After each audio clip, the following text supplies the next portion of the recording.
Gelobt sei Jesus Christus in Ewigkeit. Amen.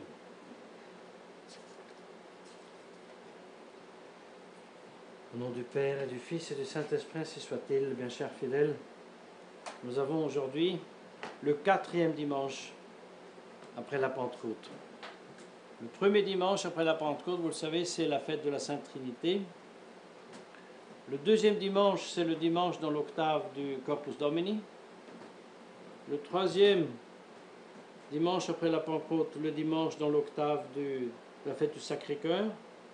Et nous pourrions dire aujourd'hui, le 4e dimanche, c'est comme le dimanche du mystère de l'Église, parce que il est question de la barque de Saint-Pierre, dans laquelle Jésus veut monter pour enseigner la foule. Ce petit navire qui est l'Église, nous dit saint Augustin. Et dans cette Église, Jésus-Christ enseigne, mais dans cette Église, Jésus-Christ aussi, il dort profondément. Parce que à ceux qui veillent, qui écoutent, qui s'intéressent, Jésus-Christ enseigne. À ceux qui sont distraits et qui se détournent de lui, il dort. Alors, bien chers fidèles, nous pouvons et devons, avec beaucoup d'utilité, faire toutes les analyses que nous voulons sur la situation actuelle, n'est-ce pas, dans l'Église, dans le monde. La conjuration antichrétienne, elle existe bel et bien, elle existe, contrairement à ce que disent certains auteurs du monde de la tradition. Non, non, non. La conjuration antichrétienne existe, bien sûr. Mais toutes les analyses qui nous portaient à connaître de façon détaillée toutes les forces qui agissent ensemble pour détruire, n'est-ce pas, même l'humanité, ne nous donneraient pas une vraie réponse. La vraie réponse à la situation actuelle dans les sociétés civiles et dans l'Église est que Jésus-Christ dort. Pourquoi dort-il? Saint Augustin nous le dit. Si les membres de l'Église ne s'intéressent pas à lui, alors lui il dit, c'est le moment de faire la sieste, je vais dormir. Et il dort. Et il dort encore plus profondément depuis que les traditionalistes se sont mis à dormir.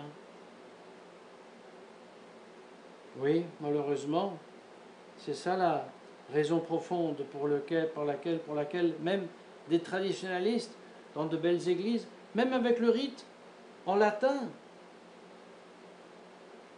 dort si profondément qu'ils ne se rendent même pas compte qu'à l'autel, il y a des ministres qui ne sont même pas prêtres, qui ne sont même pas évêques. Gare à nous qui ne correspondons pas à l'amour de Jésus-Christ.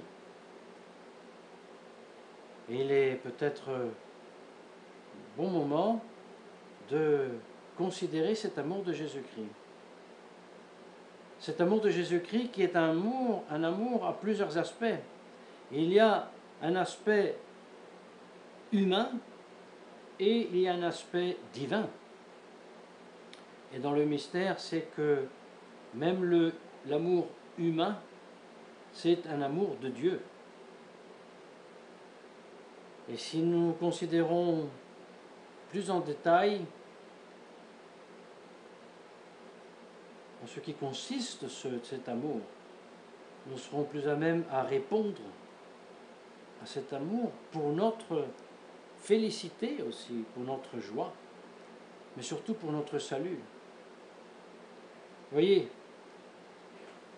encore une fois, ce 4e dimanche, après avoir célébré tout le cycle des mystères, commençant par l'Avent, Noël, Pâques, l'Ascension, la Pentecôte, justement le Corpus Domini, le Sacré-Cœur, nous sommes maintenant à vivre l'Église qui sanctifie ses membres par l'amour, dans l'amour de notre Seigneur Jésus-Christ.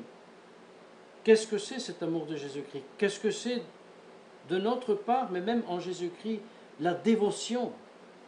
Parce que Jésus-Christ, dans son corps humain, avait dévotion vers le Père. La dévotion, ça vient du latin devovere, se dédier totalement, se donner totalement. On en parle dans l'Écriture. Tu aimeras ton Dieu de tout ton cœur, de toutes tes forces. Et ce ex toto, ce avec tout, et c'est ça la dévotion. Quand on se donne totalement à la chose aimée, à la personne aimée. Et dans ce cas-là, c'est Jésus-Christ. Et dans le cas de Jésus-Christ lui-même, c'est son amour, sa dédition totale au Père, à son Père. Il y a donc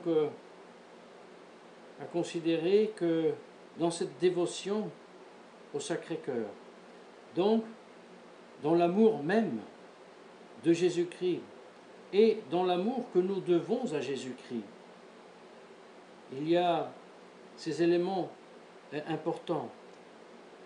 Objet de cet amour, c'est parfaitement l'organe, le cœur physique de notre Seigneur Jésus-Christ. Ce cœur physique qui, comme tout cœur humain, n'est-ce pas, est le trône, le lieu, le siège des sentiments d'amour, des sentiments d'affection. C'est la raison pour laquelle l'Écriture sainte exige, Fils, donne-moi ton cœur. C'est-à-dire, tu dois te donner toi-même totalement à moi, ton Dieu.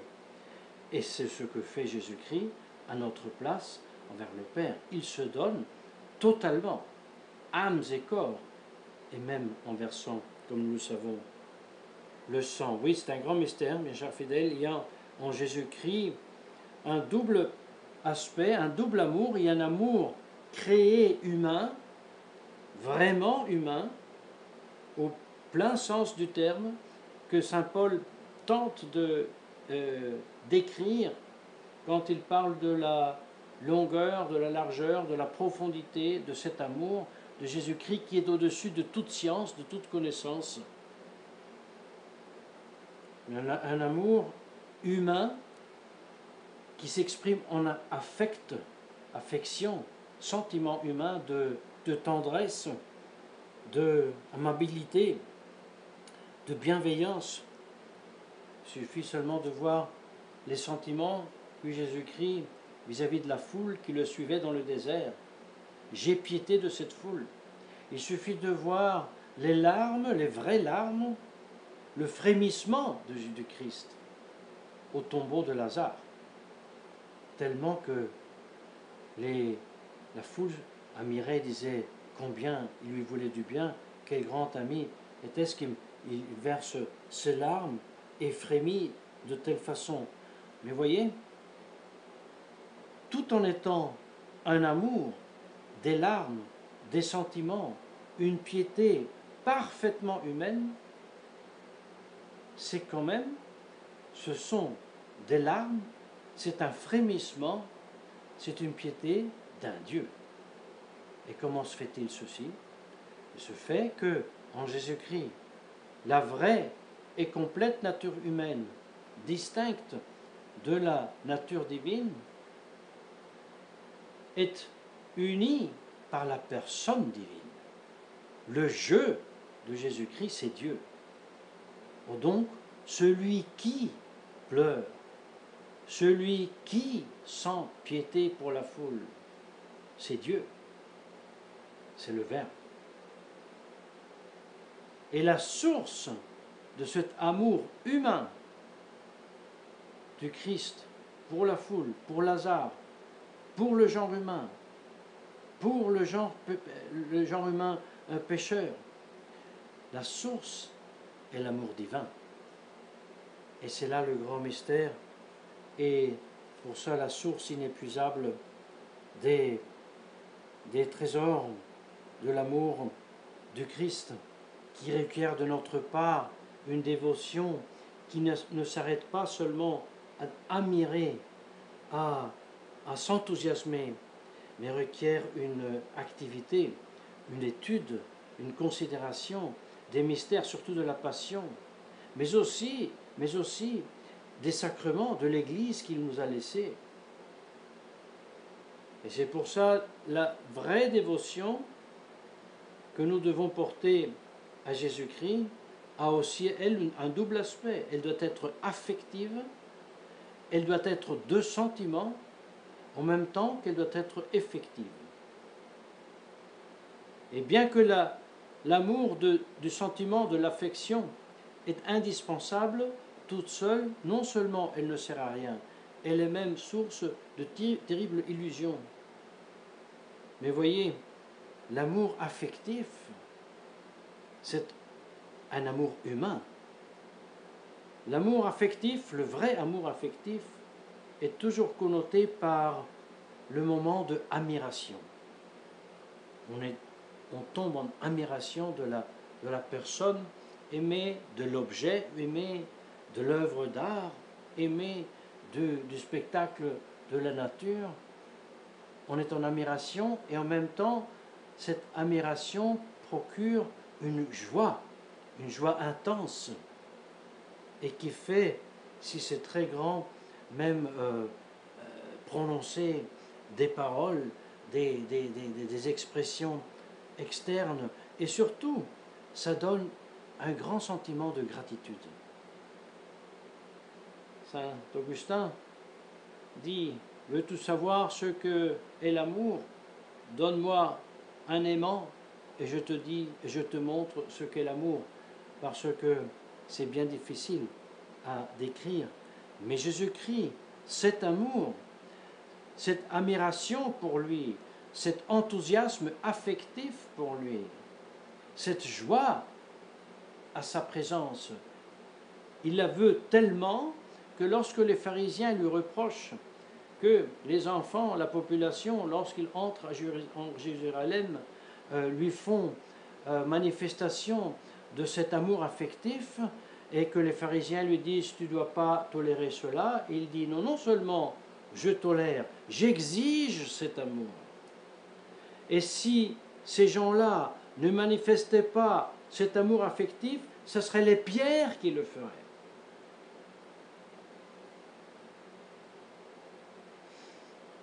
En même temps, cet amour doit être effectif, d'une effectivité qui se traduit en œuvre, qui fait dire à saint Paul « je veux aimer le Christ et travailler pour lui jusqu'à l'épuisement », épuisement physique. Et le Christ lui-même donne l'exemple. Tout d'abord de son amour vers le Père. Parce que lorsqu'il dit « Père, je vous remercie d'avoir caché ceci aux sages et aux grands et de l'avoir révélé aux petits », l'évangéliste dit « il frémit de joie ». Frémir de joie. Même chose à la dernière scène. Jésus-Christ a montré à ses apôtres une affection presque exagérée. Et en même temps, de cet amour affectif, il passait tout de suite à l'amour effectif. Il allait pâtir, en commençant par le jardin des Oliviers. Vous voyez, et la même chose vaut pour l'amour qu'il a porté aux hommes. Il avait piété de la foule. Il avait compassion du pécheur et du malade. Amour affectif. Amour effectif, il les guérissait et il leur remettait les péchés. Et ceci, du bon matin jusque tard le soir. Il vivait de cet amour qu'il nous a laissé. Gare à nous, si nous les laissons tromper par l'amour affectif que peut-être nous avions eu un temps, et sur lequel maintenant nous pensons pouvoir faire crédit. Ah, j'ai péché, mais le bon Dieu sait combien j'ai pleuré là, il y a 5 ans, il y a une belle messe chantée, ah, c'était tellement bon, j'ai tellement pleuré, donc il va me pardonner le péché que j'ai commis maintenant. Grande illusion. Grande illusion. Il y a beaucoup d'âmes qui sont capables de se émouvoir aux larmes en pensant seulement à la passion de notre Seigneur Jésus-Christ, mais même à sa générosité, à la bonté de Dieu. Et dès qu'ils sont dans la tentation, dès qu'ils sont contrariés par quelque chose, c'est comme si cet amour effectif n'existait pas et ils cèdent sans battre avec les yeux à la tentation et tombent dans le péché. Et gare à nous nous traditionnalistes qui pensons par le fait que nous savons qu'est-ce qui s'est passé au concile, par le fait que nous savons quelle est la bonne messe, quelle n'est pas la bonne messe, par le fait même que nous savons comment vont les choses, alors là, voilà, ça suffit, tout va très bien, et puis si je tombe dans un péché, le bon Dieu de toute façon me pardonne parce que moi je suis un bon traditionnaliste. C'est une grande illusion, une terrible illusion, qui porte à s'endormir et qui porte même à oublier quelle est la vraie messe, quelle est la fausse messe, qui porte même à ne se rendre même plus compte que je vais à l'église, il y a la messe Saint-Pie V célébrée par un célébrant qui n'est ni prêtre ni évêque. D'où ça vient cela? De la tiédeur. On se contente d'avoir eu une fois ou de temps en temps un grand épanchement, je répète, authentique, vrai, mais grand épanchement affectif pour Jésus-Christ, pour l'Église, pour la liturgie. Et voilà, ça suffit. Et non, ça ne suffit pas. L'amour effectif est un travail laborieux de connaître les vérités révélées à travers le catéchisme, un travail laborieux de résister aux tentations dans le monde, un travail laborieux d'avoir un certain rapport avec mes familiers, avec mes collègues de travail, avec les collègues avec lesquels je fais ensemble du sport. Là, ma foi et mon amour doivent être vifs. Je dois les considérer comme des âmes que je dois porter à Jésus-Christ. Je ne peux pas dire, ah là maintenant c'est tout un autre monde, je me mets des jeans bien serrés et je fais comme eux, comme ça ils ne se rendent pas compte que je suis un traditionnaliste, et comme ça, sans friction, nous pouvons faire notre sport, notre travail. Malheureusement, il faut bien la mettre. C'est en grande partie la réalité du monde traditionnaliste. Et c'est pour ça qu'il n'y a pas à se merveiller s'il y a tellement de défections. Ne nous laissons pas tromper par la grande affluence au monde traditionnel de la part de gens attirés par le sacre, par la liturgie. C'est une grâce de Dieu, c'est un premier enthousiasme, mais s'il n'y a pas un noyau de chrétiens, catholiques, traditionnalistes qui aiment effectivement le bon Dieu, ça sera un feu de paille qui passe aussi vite comme il arrive.